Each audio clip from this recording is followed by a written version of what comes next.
At noon, the sky above you is blue. All of it. At sunset, same air, same sun, the west burns red and gold. Two skies, one answer. And you have already seen all of the data.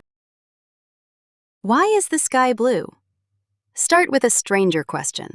Point at a patch of sky far from the sun. Nothing is there. And it's glowing. Where is that light coming from? All of it left the sun 8 minutes ago. Pip and a crowd of cousins, every color at once.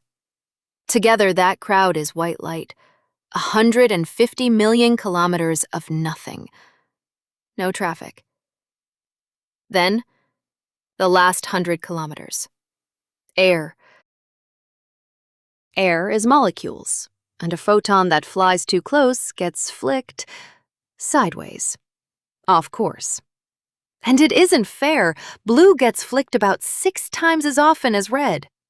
Not always. There goes a red one. But run that lottery across a whole sky, and every patch of empty sky fills with flicked blues, bouncing down to your eye from everywhere at once. The sky is sunlight, arriving from the wrong direction. Notice what the air did not do. The air doesn't paint the light. It sorts it. Hold on. Honesty time. Violet gets flicked even more than blue. Run the numbers honestly, and the sky comes out violet. It isn't. Some light carries less violet to begin with. Some is absorbed on the way down, and mostly, your eyes. Your eyes barely count violet, and count blue twice. The sky is blue because of the air, and because of you. And it really is blue. That's not your eyes failing. That's seeing. Working. So, sunset.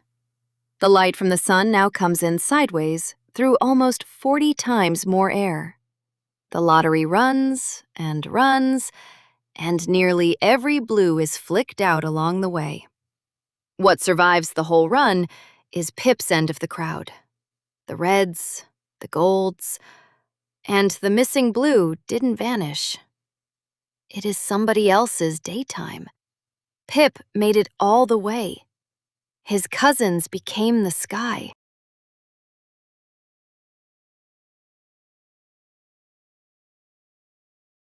Today, nothing changed color. The air only sorted the crowd. And this demonstration runs all day, for free. Go outside. Look up. Next time, nothing touches Pip at all. And his color changes anyway. Pip gets stretched.